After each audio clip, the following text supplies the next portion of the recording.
अस्सलाम वालेकुम। Hi friends, मैं आज बनाई हूँ चिकन सैंडविच। देखो कैसी मेरे स्टाइल में। तो कैसी लगी है रेसिपी? आप घर पे बनाओ, सबको खिलाओ और कमेंट्स में बोलो मेरे को कैसी लग।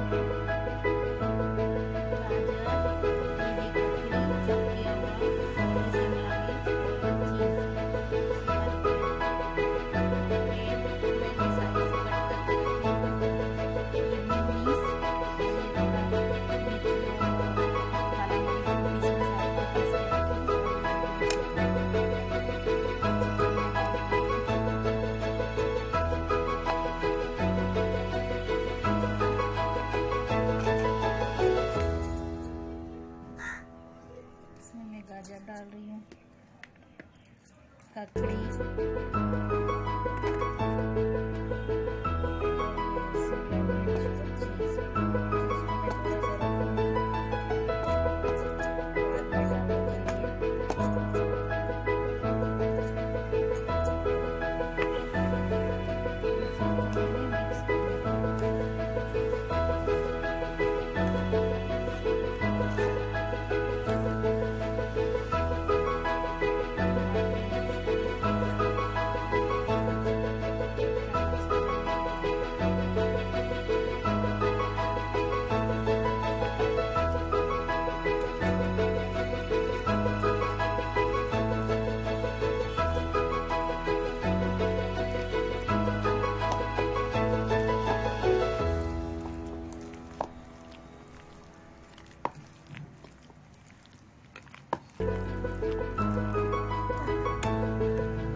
हाय फ्रेंड्स, देखो मेरा चिकन सैंडविच रेडी हो चुकी है।